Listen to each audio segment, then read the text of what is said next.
are live, you can take it from there.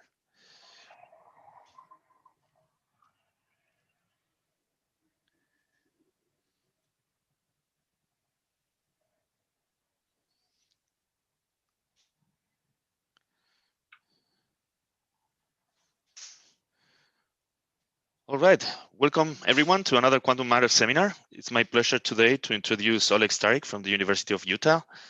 And before we get started, Oleg would like people to interrupt if you have questions. So feel free to unmute yourself and ask the speaker directly. If you don't feel comfortable with that, just post the question in the chat and I'll read it to the speaker, or you can ask at the end of the talk. All right, Oleg, thank you for joining us today, and please take it away. Thank you very much, Adrian. Thank you for inviting to your very interesting series, seminar series, which I watched few. So I'll be talking about kind of properties of spin liquids, in particular collective modes of spin liquids, which are subject to the Zeeman magnetic field.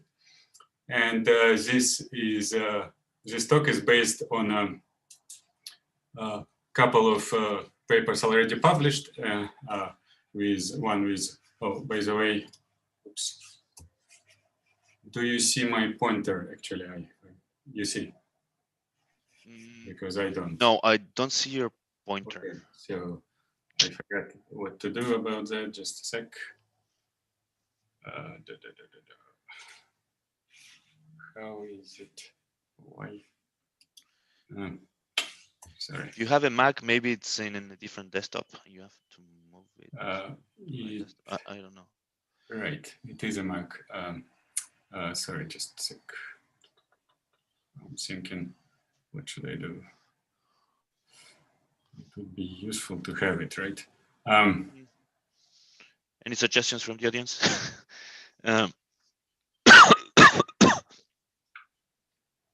So let me try this. So here I have it, right? I see it, yes. I need to. Oh, using Keynote. Mm-hmm. Right. Maybe, sorry, very quickly.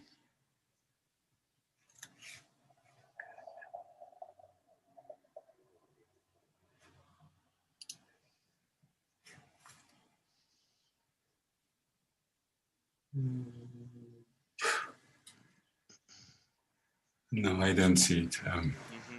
Sorry. Okay. You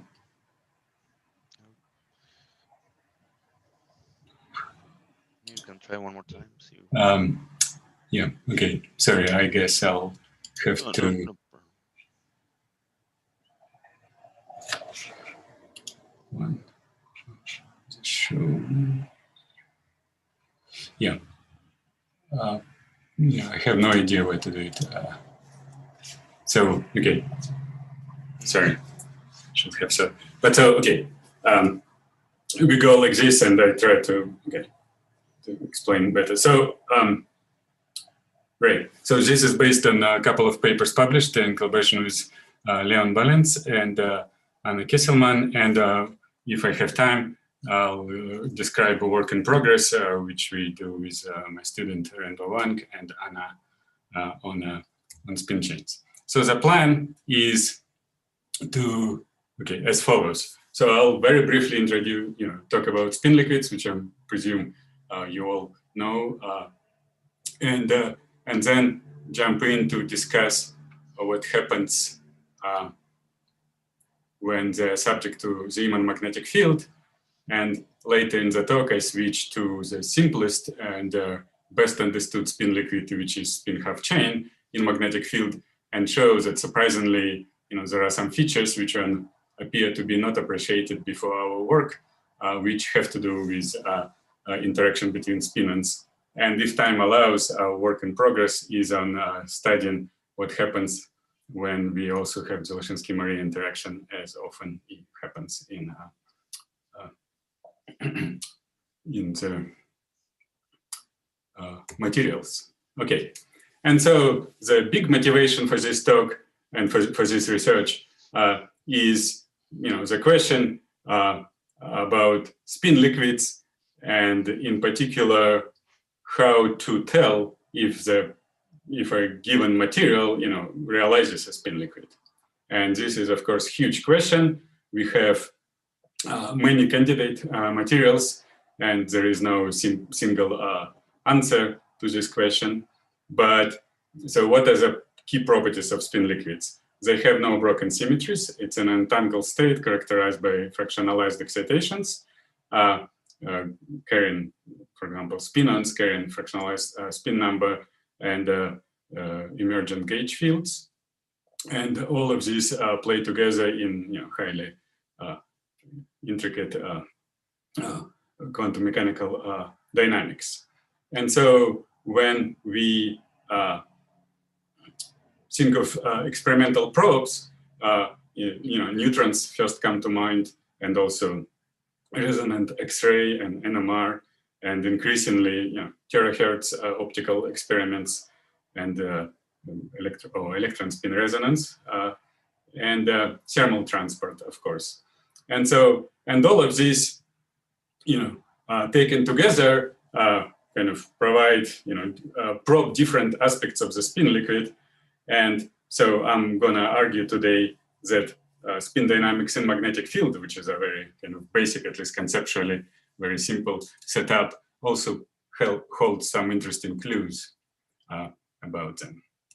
Okay, and so the focus will be on kind of U1 spin liquid with spin-on Fermi surface. Okay, so it's perhaps one which is easiest to imagine by analogy with conductors, but at the same time, it's one of the most trickiest one, exactly because of the same analogy with conductors. So we have a Fermi surface of neutral fermions, which are spin-ons, coupled interacting with internal U1 gauge fields.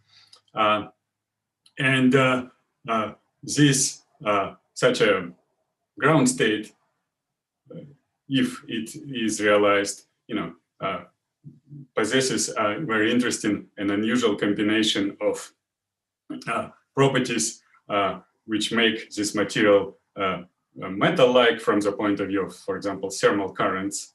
But at the same time, it's, of course, it's a magnetic insulator to begin with. Right? So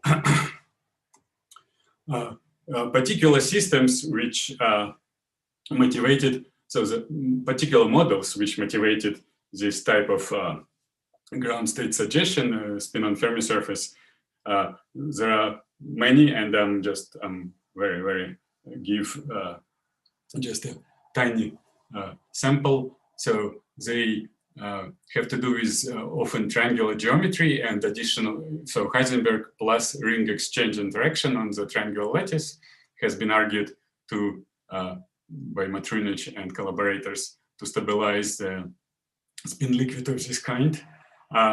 And for, there are, experimentally, there is no clear candidate, but a couple of years ago, there was this there is still a material, ytterbium, magnesium, gallium oxide, which realizes triangular lattice spin half model, Heisenberg model, with some additional non-spin conserving interactions. And so back then, there were several experiments which were interpreted in favor of the ground state of exactly this spin-on Fermi surface kind. And in particular, so you can see, you can see the neutron scattering data in the, I'm showing in magnetic field, this crossing that you see, so the green blobs and the crossing associated with magnetic field. So, and so these are neutron scattering data from the material taken in magnetic field of 2.5 Tesla. Okay, and this data kind of make me ask the question, what, we can. It's still not clear what the proper interpretation of these experimental results is, but we can ask a question: what should we expect from the spin on ground state with Fermi surface if we subject it to magnetic field? That's essentially the motivation, was one of the motivations for this project. And so here I remind you, so for kind of a few technical steps, just the logic of those steps, how we think of this ground state emerging, right? So we write spins in terms of fermions, Abrikosov or Schwinger fermions, which are subject to constraint. So alpha is an internal index. For spin half, it's 1 or 2, but can be generalized to other numbers, Lagian generalization. And so the number of these fermions is 1 on every side. And then exchange interaction between spins S dot S is quartic in terms of fermions, and it's decoupled into quadratic form on the link. So we have psi dagger R, psi R prime, which comes with a link variable delta RR prime, which has magnitude and phase. And so the the Fermi surface solutions correspond to the magnitude being uniform, and the phase of that link variable becomes a gauge field in the continuum limit, special component of the gauge field to be accurate. And then the low energy effective action of the theory describes psi and psi dagger operators describe spinons, which are coupled to this internal gauge field A, vector A, and the temporal component of that field enforces constraint, occupancy constraint. P is a scalar potential, and so in our setup, we had external magnetic field, this omega B with Pauli matrix sigma 3. That's a magnetic field, okay, which is static, okay. So originally, fields A do not have dynamics, but the quantum fluctuations of spinons psi generate these dynamics, and it's described by this type of bubble diagrams as shown. And at the end of the day, the low energy theory is fermion operators describing spinons coupled to U1 gauge field. And the density of fermions is finite and corresponding to the Fermi surface. Okay. So importantly, right, this action as psi without gauge fields describes non-interacting spinons. And often this is an approximation where one calculates various physical observables. But clearly it's not a complete and rigorous procedure, and one has to think about interactions which are mediated by the gauge field in this picture, right? And since there are two types of gauge fields, transverse, so the corresponding to coupling of A vector A dot spin and current, and there is longitudinal, okay? The transverse one, okay, being transverse, so it's a coupling like to a magnetic field, dynamical magnetic field, and it's not screened. And so this coupling to vector potential is a source of numerous, non-analytical dependencies that emerge in gauge theory, okay, and which attracted a lot of attention. So coupling to the A naught, the scalar potential, it's a density coupling to scalar potential. So screens that A0 component. And so for that reason, it was considered for long time to be not either interesting or important or both, depending on your point of view, because it results in short-range interaction. So I'm going to argue, so in this first part of the talk, that this is actually in magnetic field, this becomes an important interaction which leads to unusual consequences or interesting consequences. Okay, and so coming back, so that's a kind of framework in which we address the question of magnetic field and spin dynamics in magnetic field for this type of U1 spin liquid, as I just formulated, where spinons are interacting via gauge fields.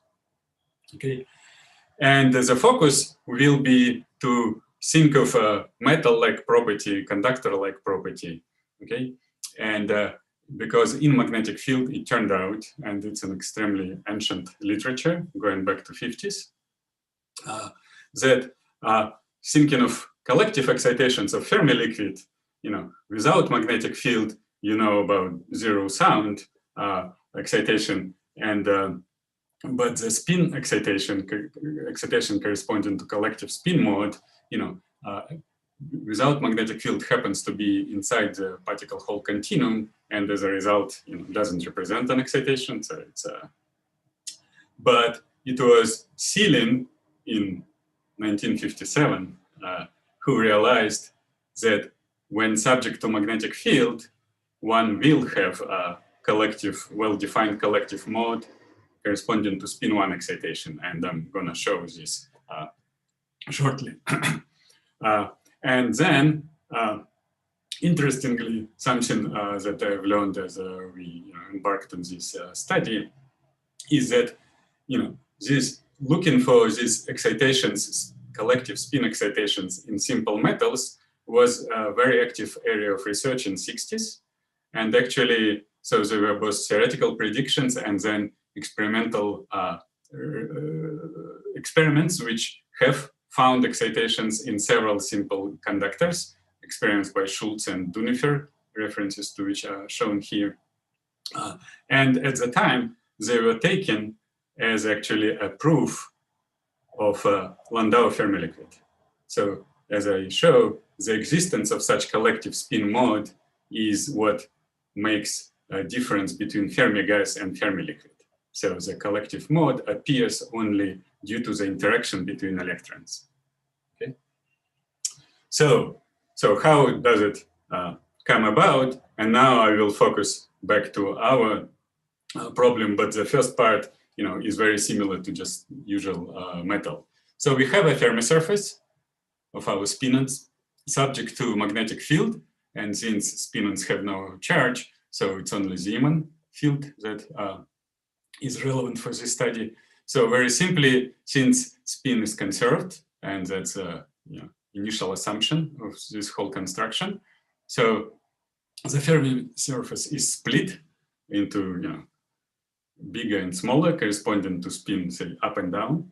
Okay, and then we ask what. So we are interested in looking at transverse spin susceptibility, something that couples to spin 1 excitation. And so we can, there are 2 types of excitations shown by red and blue arrows. So there is a vertical transition. We can take, say, spin up particle and promote it to spin down by flipping a spin, right? This takes, this can be done at the same momentum. So Q equal total transferred momentum is 0, but requires finite energy, which is exactly the Zeeman energy of the splitting between up and down spins, okay? And at the same time, we can make a horizontal kind of transition when energy cost of flipping spin is 0, but it takes finite momentum, okay? And so these 2 vectors, red and blue, kind of plotted, define the kind of characteristic points, boundaries of the particle Hall continuum in magnetic field. And this is continuum for excitations with spin 1. So this is a continuum which can be probed by looking at transverse dynamic spin susceptibility, okay? And what is very important, so these arguments show that in this little white triangle in the near the origin of this EQ plot, there are no particle Hall excitations. So, and this is exactly the region of phase space where collective mode can emerge. So now, this is, of course, very simple. I'm just going very slowly about it, so because it's essential, even though simple, it's essential argument in our construction. So now we ask what short-range interaction does. Okay, so we can think of short-range interaction either as an exchange by screened scalar potential A0, or we can simply take short-range interaction U, which is local by construction. It doesn't matter. Both calculations give the same result. And so in magnetic field, there is very simply this difference in densities of spin-up and spin-down fermions. As a result, the leading order, the first order correction due to the interaction is simply this Hartree shift of up and down fermions, which is proportional to interaction times magnetization. Okay, so if you track the signs and coefficients down, you'll find that it corresponds to a shift of the particle Hall continuum, this triangle up in energy from the Zeeman energy to Zeeman energy plus U times M, where M is a magnetization. So very simple mean field like shift. Okay. So seems to be fine, but this simple shift violates the key symmetry argument for the spin conserving theory, namely Larmor Theorem, which is essentially saying that if you look at Q equals 0 dynamics of spin, since Hamiltonian preserves spin and commutes with spin operator, total spin operator, then it's only the magnetic field, the Zeeman field, that the total spin is coupled to, okay? And so, and Larmor theorem saying that therefore frequency at Q equals 0, there is a response of the system at strictly Zeeman frequency, or Zeeman energy, which cannot be renormalized. It's an analog, so this is an analog of Kohn theorem for orbital motion in magnetic field. So center of mass, is not, dynamics is not subject to interactions, internal interactions, okay? But I have just argued that particle Hall continuum shifts, and in particular this, at Q equals 0, there is a single point which now lives not at Zeeman energy, but at Zeeman energy plus U times M. So in direct violation of this symmetry statement I just made. And what it means, so the resolution is, the shift of the particle Hall continuum is fine. I mean, it happens. There is no mistake in this simple calculation, but that there is a collective mode, spin 1 mode, which emerges in the theory, which splits off particle Hall continuum, and energy of which at 0 momentum is exactly the Zeeman energy. And technically, this comes from realizing that in addition to doing self-energy correction for the fermion lines, we have to do vertex corrections or some ladder series corresponding to transverse spin susceptibility and account for interaction between different branches of that ladder. Okay. And if you do this simple calculation, you find the renormalized susceptibility chi, which is given by chi0 divided by 1 typical RPA form, 1 plus U times chi0, okay? And looking for the zeros of the denominator, you find a collective mode, which is separate from the particle Hall continuum, energy of which is, written here is Z plus UM minus square root of U squared M squared plus VQ squared. So at Q equals 0, UM cancels exactly, and we have restored the Larmor theorem. But at finite Q, this mode disperses downward, okay?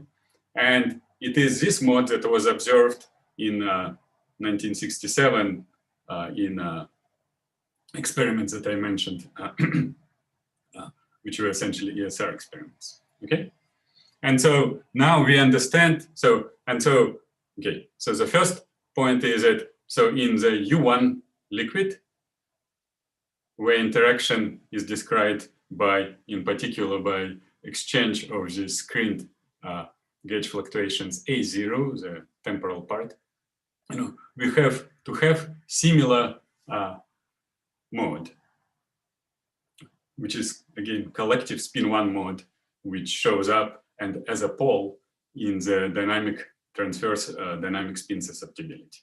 Okay, but of course there are also transverse gauge fluctuations. The one I mentioned previously, coupling of vector potential to the current of spinons, and it's becomes a question whether or not these fluctuations introduce any lifetime and additional broadening to the collective modes that we just described. And so this was the essence of our technical part of the calculation. So in addition to short range interaction U, which already I described how we accounted for, we have to take interaction with transverse gauge fields. And we did that. And the result of this calculation is that we indeed find that this collective mode acquires finite lifetime, but or imaginary part, the correction chi1 has a finite imaginary part, which importantly scales as momentum squared, so that at q equals 0, again, this imaginary part disappears, and we have, Larmor theorem satisfied. So spin system responds, without any damping. But as you track this red mode dispersing down at finite q, you will have, in addition to real part, imaginary part, so it broadens. But this broadening in a wide range of momentum is much smaller than splitting between, u times m between that collective mode and particle Hall continuum. And so this mode should be observable in neutron scattering experiments. Okay, so that's our conclusion for this two, and actually it also applies to three-dimensional U1 spin liquids. So that if you have a spin liquid candidate and have good reasons to expect spin conservation and expect a spin on Fermi surface, say from some NMR or thermal type of thermal transport experiments, then the prediction is that when you do neutron scattering in magnetic field, you should observe strong reconstruction of spin-on continuum near gamma point at zero momentum, in the vicinity of zero momentum, and such that downward dispersing spin-1 excitation emerges in magnetic field. And what is very important, the spectral weight at small q is essentially 100% of the spectral weight is in this collective mode. Particle Hall continuum starts to contribute, but at very small q, its contribution is very small. So you really should see a collective mode in a spin liquid. And another interesting remark is that in conductors, the typical range of energies and momenta that I described, are determined by Zeeman energy, and Zeeman energy divided by Fermi velocity, as I show here, along the q axis, right? And in the conductors, Ez divided by Vf is essentially 0. I mean, it's incredibly small q. But in spin liquids, our Fermi energy is of the order of exchange interaction J, and therefore, there are no reason to expect this ratio to be small. And so, which means that this feature, which is tiny region of Q in normal metals, should become a substantial feature in Q and omega space in U1 spin liquids. Okay. So that's the first part of my story. And so that applies to kind of high dimensional spin liquids. And when we have worked it out, we asked ourselves, well, okay, we know one-dimensional spin half chain realizes the simplest and best understood spin liquid. In a sense, it, the ground state is critical. Excitations are spinons, and there are spin probes, so something like neutron scattering couples to 2, 4, 6, and so on of spinons, and therefore is physics that we described, is it relevant to one-dimensional models or not? So that was our question. So very briefly, I remind you basic facts, even though I think they're well known. So we are thinking of J1, J2 Heisenberg chain, spin half. J2 is positive. So we know that for J2 less than some critical, which is approximately 0.24 of J1, the ground state is Laginger liquid, critical state. When J2 becomes greater, there is a spontaneous dimerization. Okay. Importantly, so as I already mentioned, spin excitations are fractionalized. That's why we are interested in this simple model. And I show here, there are many by now experimental realizations of this beautiful physics. But so one of them, which I'm showing here, compares experiment and theory. So inelastic neutron scattering, left side is experimental data, right-hand side of the plot is theoretical data. You see strong resemblance, and importantly, so it's energy transfer versus momentum, just like particle Hall continuum I was just showing you in previous discussion, right? And so for given momentum q, there is range of energies at which spins respond, right? And so that's fractionalization. We create spin-on pairs and probe their collective response.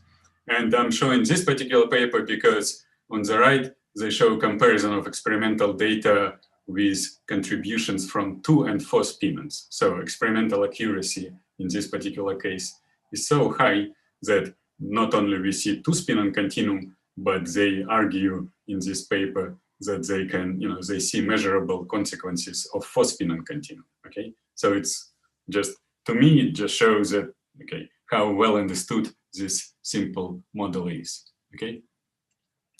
So to describe low energy physics of this, we focus on the, what is known as, spin current description, or non-abelian Bosonization, but its essence is very simple. So spinons are present in the system, and we think of them as Dirac fermions.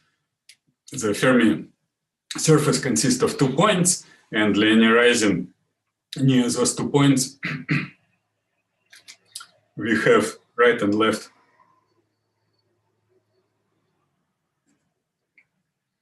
moving spinons. And what is very important, there is a residual interaction between these spinons, which is described by backscattering. This term G times spin current of right particles times in a dot product with spin current of the left particles. Okay, so this is marginally irrelevant interaction, which means that as you do RG, so it's a nonlinear term corresponding to cosine phi for those who kind of likes abelian Bosonization treatment of this model. So it's a marginally irrelevant interaction, which means under G, coupling constant G flows to 0 logarithmically. And so at very low energies, large distances, this interaction between right and left currents essentially disappear, okay? But this is an important point, as you can anticipate that in magnetic field, things are not as simple because we will split Fermi surface for up and down spinons.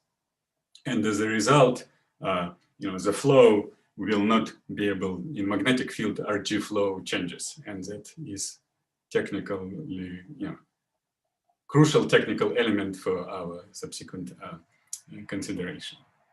But so now, in the gapless regime, so for J2 less than this 0.24 of J1, this coupling constant G flows to 0, which is known for a very long time, since probably a paper by Haldane. At exactly the point separating gapless and emirest ground states, this backscattering interaction is 0, and sometimes this point is referred to as, so it's equivalent to Haldane-Shastry spin model, which we'll see later coming in the picture, okay? And that's kind of the very brief summary of the physics of spin half chain without magnetic field.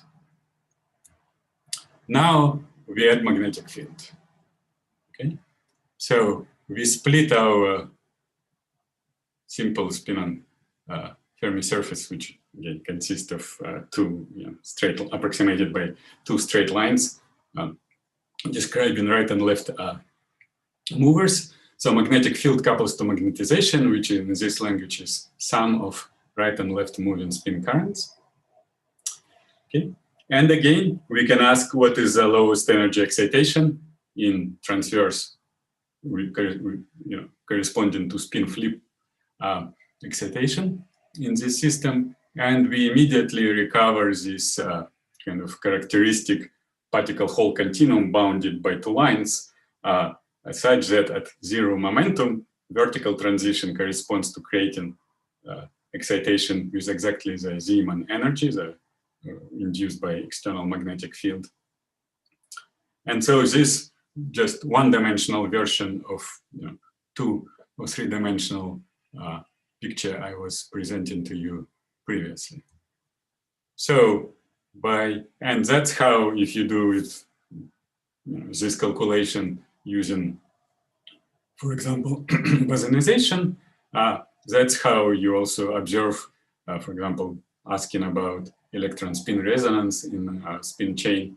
In the resonance in this experiment, you probe exactly the Q = 0 excitation of spin system, and Ashikawa and Affleck worked out a beautiful theory of this many years ago, and this picture on the left is taken from their paper. And its important point is that so it's now spin chain in magnetic field, and you see this characteristic triangular shape in omega Q plane, and the single crossing point at Q = 0 corresponds to exactly Zeeman energy or vertical transition from between up and down fermion branches in magnetic field. So on the right, you see numerical data from the work of Masanori Kona about 10, a bit more years ago. And we are looking at transverse spin susceptibility or structure factor corresponding to S plus minus. Right? So in magnetic field, something I forgot to mention, right? In magnetic field, S plus minus and S minus plus describe different excitations. And so with our choice of the sign of magnetic field and G factors, so the relevant physics is observed in S plus minus transverse susceptibility. And importantly, you see from the numerical data, so top row going from magnetization equal to 1/8 to 1/4 to 3/8, okay? You observe that instead of this single kind of triangle like that, you see two branches which enter, hit the Q = 0 axis at different values of energy, okay? So they're circled here. So these are the features we are focusing on. So in a simple non-interacting theory, there shouldn't be such splitting. We just should see simple triangular shape. So there is clearly a splitting in numerics. We began digging. There is similar numerical data going back to 90s and maybe even before that. And in particular, people studying response of spin chain in magnetic field commented on the presence of finite spectral weight at Q equals 0 outside Mueller continuum. It's technical, okay, I can explain what it is, but it's a simple picture where spinons are approximated as non-interacting objects, okay? And on the right, at the top, you see Haldane-Shastre chain, which is the chain which you can think of as a spin chain tuned to the exact critical point separating Latinger liquid ground state from the dimerized. And there is no signal outside the continuum, okay?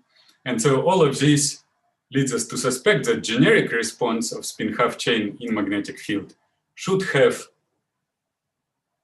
splitting just as it happens in high dimensional version, but that interaction, that splitting depends on the interaction, backscattering interaction G, and moreover, magnitude of G is tunable function of the ratio of exchange interaction J2 to J1, because in the Haldane-Shastre chain, which corresponds to J2 equal to 0.24 of J1, there is no such splitting, at least as far as we know from the existing numerical data, okay?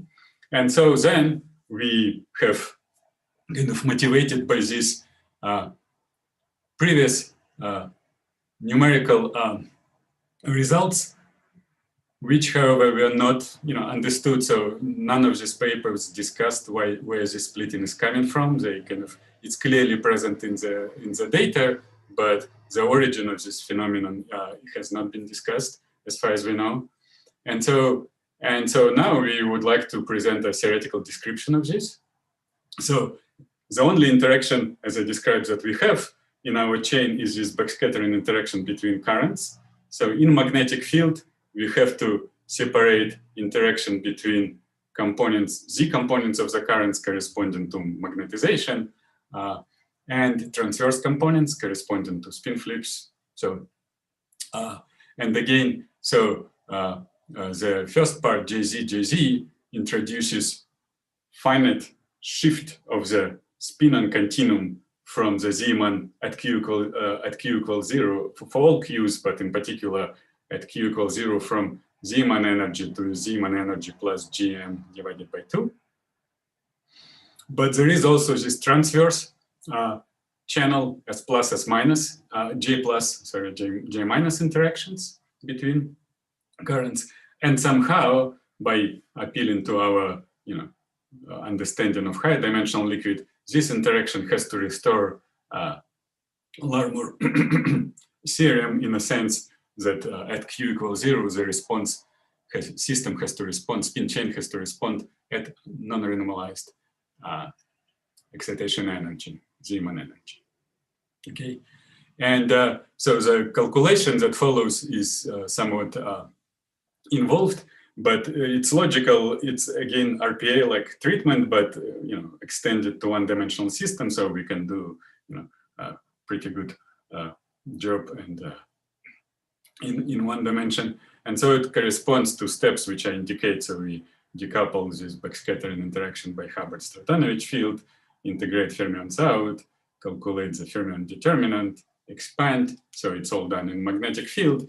And then from this calculation can extract spin susceptibility. Okay. There is a nice kind of pictorial diagrammatic analysis of the same result, and we verified that they all, so these two different calculations end up in the same, give up the same end result.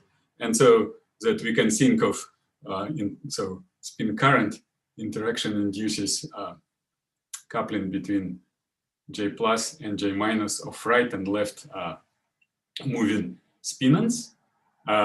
In the theory with G equals 0, right and left moving are independent particles, non-interacting particles. So the zero Soda-Green's function is 0, but when we start expanding in the interaction, this V interaction perp, we generate infinite series, which we can partially sum.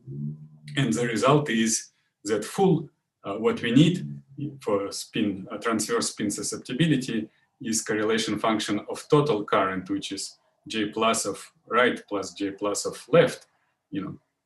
It's correlated with J minus of right and J minus of left. And so this complete object, so doing this calculation, interaction G comes in, and to summarize the result that we find. So we find transverse spin susceptibility represented by this sum of two fractions, elementary fractions, which describe two separate branches. The lowest of this omega minus with energy frequency omega minus corresponds to the Larmor branch.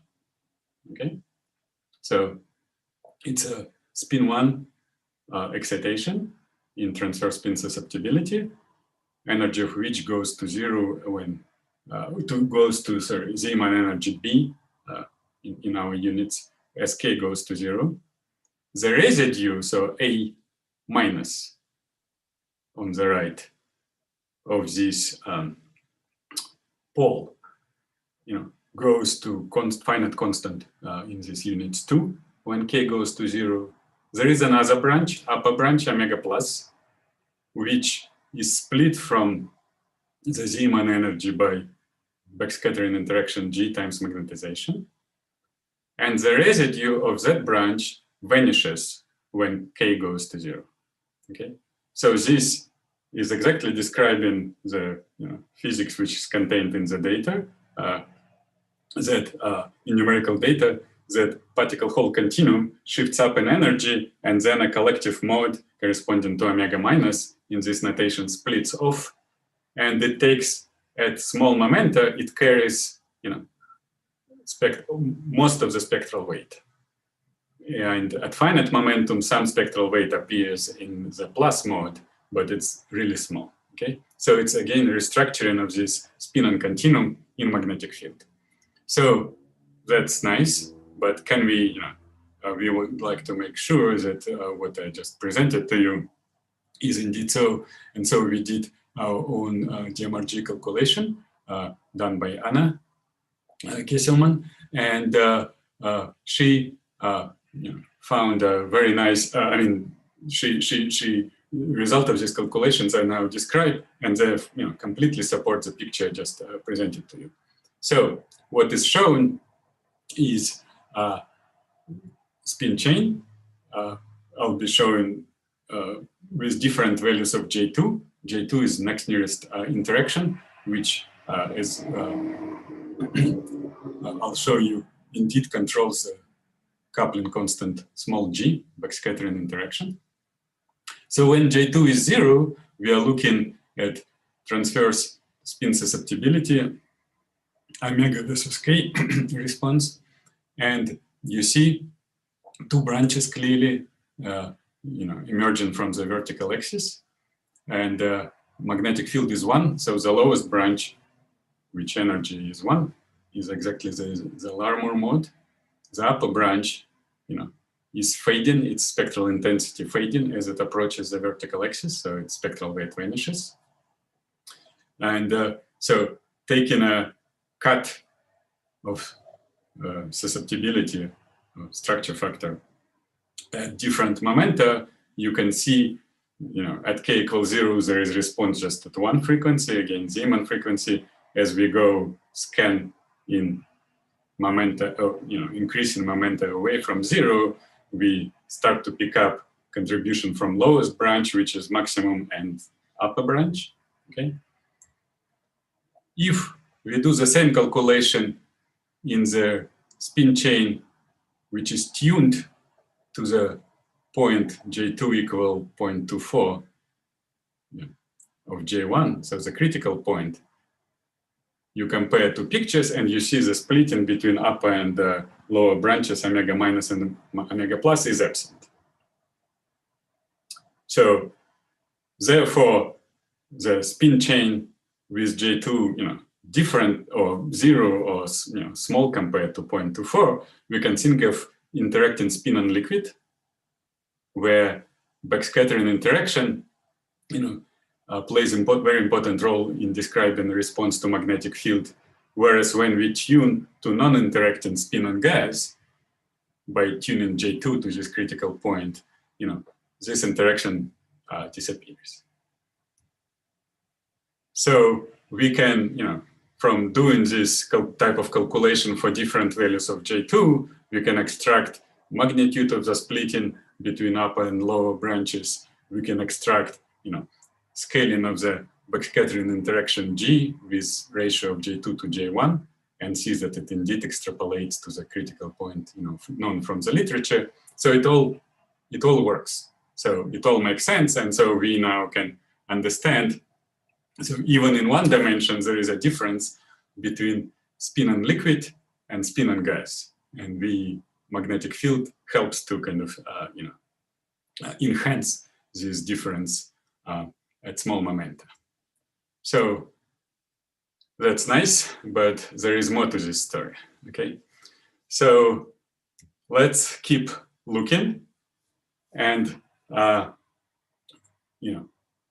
so not only change J2, but also keep increasing magnetic field. So the data I showed you previously was for relatively small, not so small, but magnetic field. I showed you previously data was for in units of J1 was 1. So here I'm showing the even smaller 0.6. Then we increase it to 1.2 and so on. The saturation field which rotates all spin to be parallel to the field is 2 for this simple spin chain.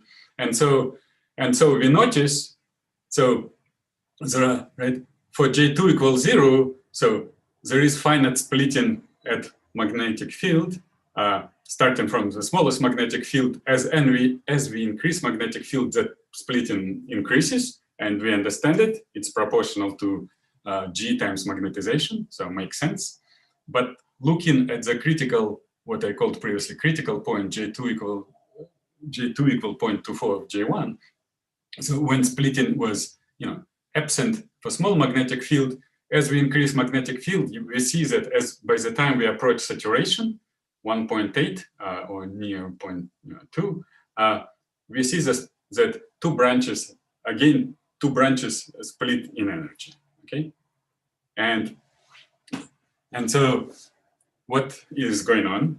And so we were puzzled by this, but able to understood. So as we go from small magnetization to large magnetization, we essentially cross over from description of the system in terms of fractionalized spinons to description of the system in terms of magnets. Because very near saturation, I can think of my system as dilute gas of spin down, of spin flips in the sea of all, polarized spins. And so there should be, the reappearance of the splitting at high magnetic field has to be, feature corresponding to interaction between magnets, not spinons. Okay. So in more details, so imagine first tuning to to the saturation field, then all spins are up. Now we step one tiny bit down in magnetic field. Okay, from Anna's DMRG data, we see, so the middle picture shows that at magnetization, which is 0.1 away from the full saturation, you see upper branch, kind of a shadow, but clearly visible in data. Okay, which that upper branch is absent when we exactly at saturation, and moreover, it is absent if we set, instead of Heisenberg chain, we can see the XY chain in magnetic field. So if we set Jz to 0, you see that on the right, that branch also disappears. Okay, and so we understand this branch as being a two-magnon bound state. Okay, so the way to think about it, slightly ran out of time, but I want to present this argument. So imagine a very dilute system of spin downs. So spin ups form our vacuum, and we only observe spin downs.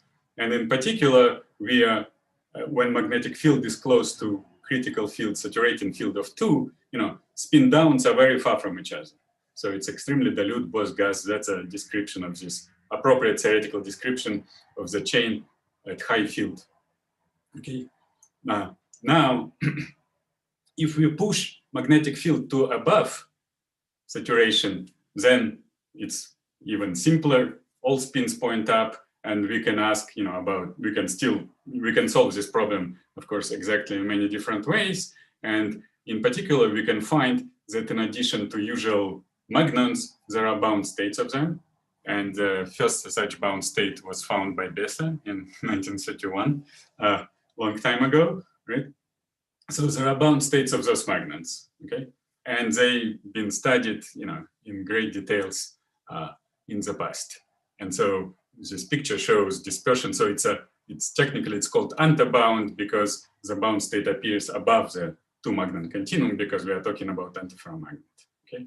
Now, armed with this basic knowledge, so let's think again of the system just below saturation field. Okay. I have, in particular, I'll be thinking of single spin flip in my finite but very large system. Okay. So there is just one spin down. Now, in this ground state, we are measuring S plus S minus correlation function. So I hit this system with S minus operator, which means I flip one of the spins down, okay? So there is a finite, small but finite probability that these two down spins, one of which I created by my S minus operator and one was existing in the ground state, form a bound state, okay? If you follow through this argument, so that's the explanation of the phenomenon. If you follow through this argument, you find that this process has finite amplitude, and moreover, the momentum that goes in is shifted by pi. So if you have two magnon bound state for the fields above saturation, then just below saturation, you are able to observe the same two magnon bound state, but at the momentum which is k plus pi.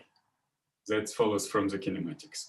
And so as a result, on the left, you can see this upper mode, which is now two magnon bound state at the momentum. So since momentum is shifted by pi, its minimal energy is now at k corresponds to k equals 0, and that's where we see it. And the dashed red line is analytical calculation, and okay, the rest are data. Moreover, this same bound state continues, persists as we turn J2 from 0. So it can be calculated, its energy can be calculated for arbitrary value of J2. So splitting varies. So it's largest for Heisenberg chain with J2 equal to 0 at exactly the field equal to saturation. Splitting between lower and upper branch is exactly 1 in units of J1. As we tune to J2 equal 0.24, our favorite kind of formally critical point of the chain, we observe that this splitting is reduced but saturated at finite value. Okay, and so and importantly for Heisenberg chain, as I mentioned already, it was calculated long ago by Bethe. In J1, J2 chain, this feature persists. So the physics I described is not sensitive to integrability. But so in literature on beta ansatz, these solutions are known as two-string solutions of the beta ansatz, but we showed and kind of explained them as being simple to magnon bound states. Okay, so this particular feature is not related to integrability. It's a generic feature of Heisenberg spin chain with interactions of arbitrary range. Okay. And so we understand this. yes, should be convergent. So it is, of course, very interesting to ask if something like this can be seen. So it should be seen in experiments. Again, going through all literature, it's not clear. There are like hints in some experiments of spectral weight outside what is again called in magnetic field, Mueller continuum. And so we think they may be attributed to this feature, but clearly more studies are required. There are two-string solutions, which we, in our language, are able to understand and describe as two Magnum bound states, have become an active topic of research because there are several experiments which can probe them with the help of terahertz type of experiments at small q or 0q, and that's where our focus is. And so at this point, so I have had no time to describe chain with Zoloshinsky-Marie interaction, but I stop here and take questions at this point. Thank you, Oleg, for a wonderful presentation. The session is open for questions, so feel free to unmute yourself or raise your hand if you prefer. I don't have a question so much as a comment. So I had a friend who actually studied the JQ model. I don't know if you're familiar with the JQ model, Oleg. Yes. So yeah, I did my PhD with Anders, so I know he's done a lot of work on that.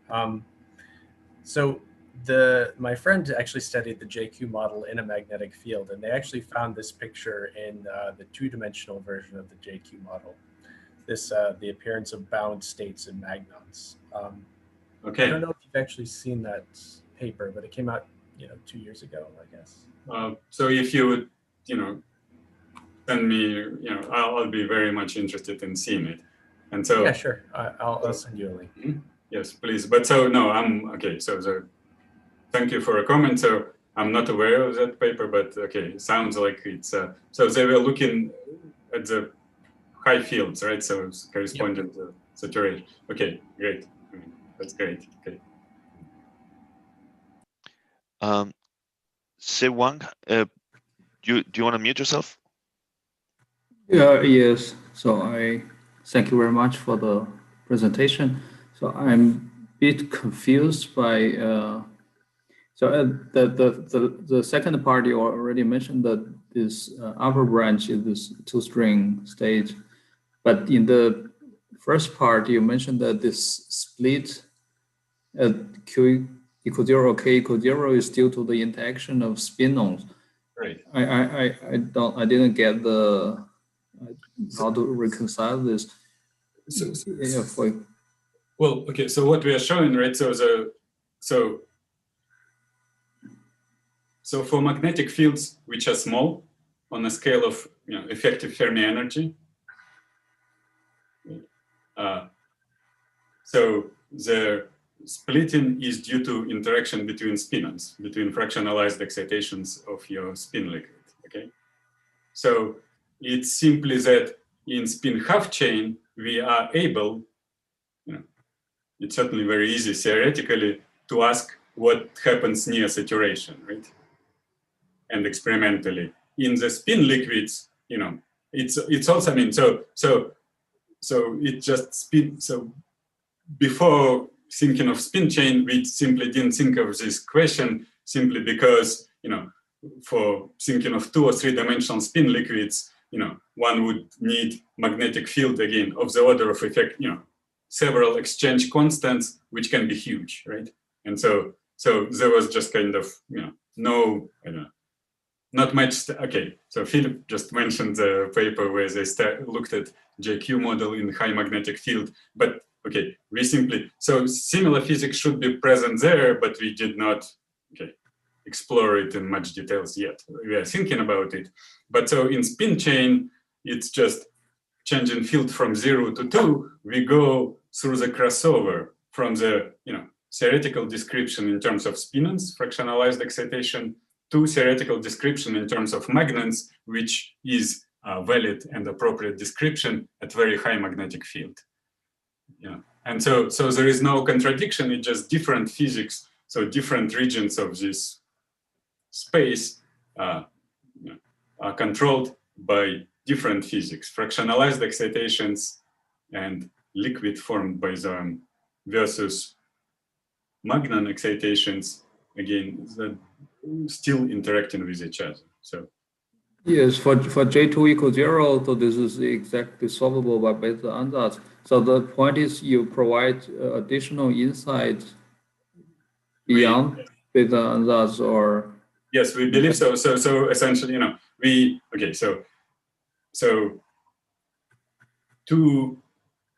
so looking at high field, so let me maybe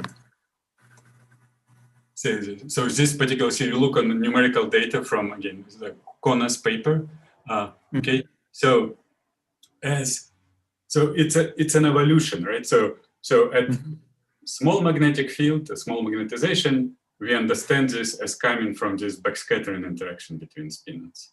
At high magnetic field, we understand it as coming from interaction between magnets, as I just described. In between, so, okay, I mean, the splitting is there, okay? We, analytically, we don't know. I mean, we cannot describe it because, we work in, so there is no good limit in the middle, kind of. But so numerically, clearly, this splitting increases with magnetic field.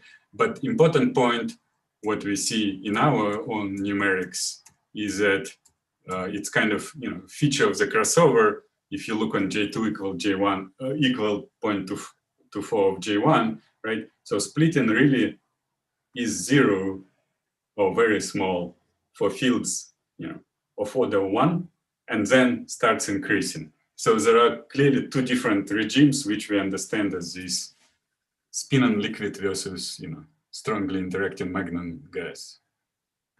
And but addition, right? And so there are papers which looked for Heisenberg chain, so in high magnetic field, and so they know of this feature, and it's known as two-string solution in the literature. But so what we show, it's not special. So it's physics. We believe is much simpler. It's really two magnon bound state, and so we can describe J1, J2 chain. We're actually thinking of describing higher dimensional models, response of higher dimensional models in high magnetic field by building on this analogy. But that's work in progress. Thank you very much. Thank you. Any other questions? I have a question. I just could not raise the hand online. Please go ahead. Oleg, thanks. Very nice talk. Could you speak up? I don't hear you. Thank you. Very nice talk. I have a question about the very beginning of your talk about U1 spin liquid part. Yes. So do I understand it? It's probably well known, but do I understand it correctly? So do you have a kind of like a phenomenological model of spin liquid, which is like a spin on Fermi surface coupled to U1 gauge field in the presence of this Zeeman field, and then which looks like a starting point for spin fermion model where you get all the self energies omega to a third and so on that you showed. My question is, how do you get that model from a particular magnet? Let's say that you motivated by a triangular lattice antiferromagnet, I believe. So how do you get that model starting from a triangular lattice, for example? Right. Well, you do some kind of parton calculation, right? So you fractionalize spin as I show here, right?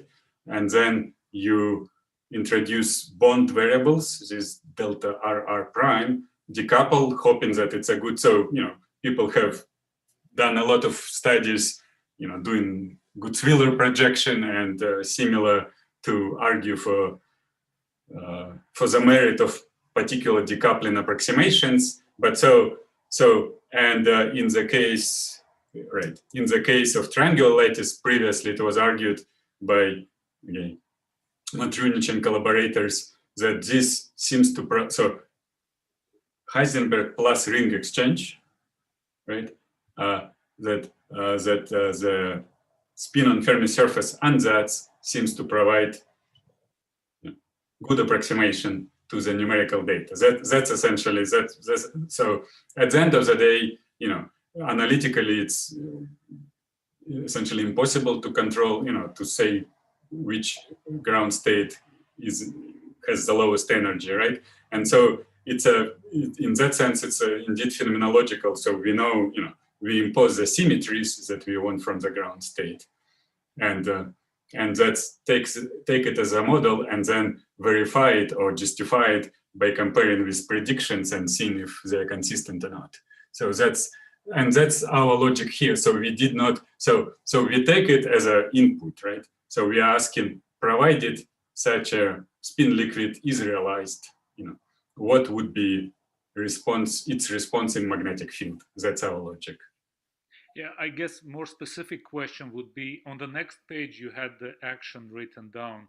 Yes. And the kinetic, so the fermions have quadratic dispersion relation in the model you started, right. which plays an important role, in fact, for future calculations, I think.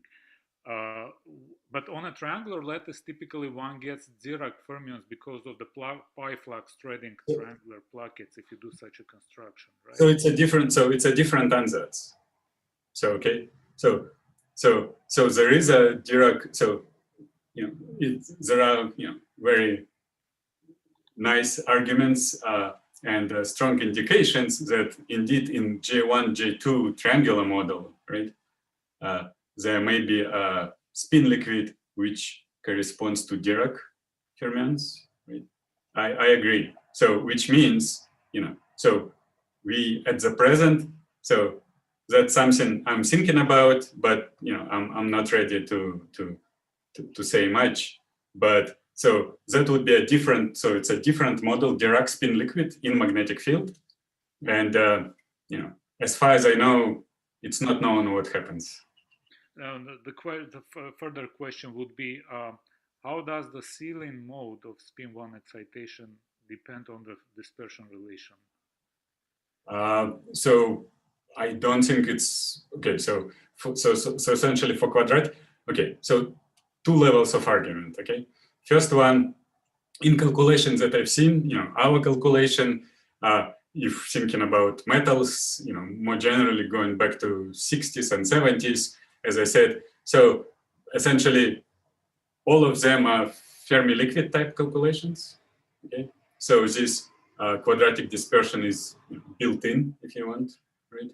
So with Dirac fermion, so it's a new question. Okay, so what I can tell you, so if you take Dirac liquid subject to magnetic field, of course your Dirac cons will shift, for up and down, as a similar to here. So you'll get in the middle, you get something like this, right? You like rhombus like opening. Okay. So Larmor theorem, which knows nothing about that, right, still has to be satisfied. Meaning, as long as spin is conserved, the total response of the system at Q equals 0 to must be at exactly Zeeman energy. So if those cons, so if there is internal interaction similar to what is here, which will shift those particle Hall continuum corresponding to Dirac dispersion, Dirac fermions now, more. So that Zeeman points, kind of energies corresponding to Zeeman points outside the continuum, then there must be collective mode. That's a prediction. So which that much I can say. Details of that mode, actually, it's a more difficult calculation, and it's still in the works. So I think there will be collective mode, which such that in the limit of Q equal to 0, its energy will coincide with Zeeman energy. what precisely its dispersion and what its lifetime, I cannot tell yet. Okay, thank you. Thank you. Very good. Any other questions? If I'm allowed to ask a second Sure, one. please go ahead. Yeah. So from this, let's say from the isotropic Heisenberg model, experimentally we will also observe this 3 magnum bonds, say like three length 3 strings. So I wonder from your numerics, is it possible to follow this as a function of J2 or not? So it's important to ask. So the answer is in general yes. So now the question is, you have to look. So here we are probing excitation with spin 1, right? So what is important? I mean, it's a spin 1 excitation. So when you talk about 3 magnum bound states, for example, it's okay. So you have to look at proper physical observable, proper channel, right? In order, because if the spin is different from 1, right? So I can imagine, spin 1, 3. Now with magnons in this limit, so I guess you'll have to look at the object which is able to couple to higher spin excitation, right?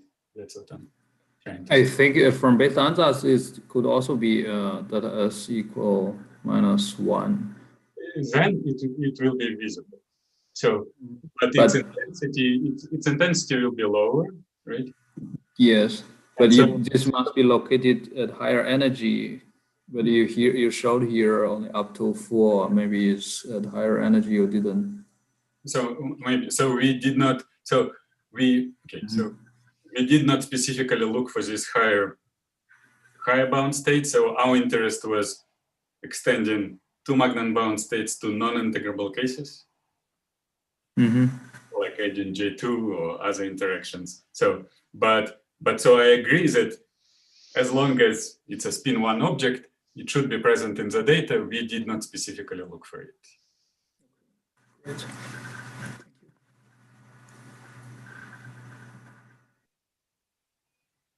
All right. Any other questions?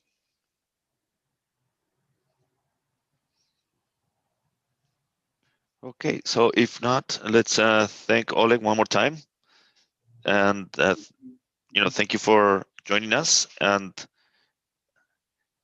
I guess thank you also for we should all applaud virtually the speaker, and we are looking forward to meeting you again next week. Thank you very much, and stay healthy, and Bye. Thank you, Adrian. Have a good week. Everyone, thank you for questions, and please, if you have find some connections, please contact me by email or somehow, because I think I'm excited about this direction of research, and there are many things that have been done which I should. Yes, I think it's very interesting to see how this J2 affect this, because this you go beyond the integrable model. It's interesting to we track this dispersion, and I mean, it's there in numerical data, and we can understand it analytically. Yes, then it will be an experimental challenge how to tune J2. Right. But anyway, good. Thank you very much. Thank you. So have a nice day. Bye, everyone. Bye. Bye.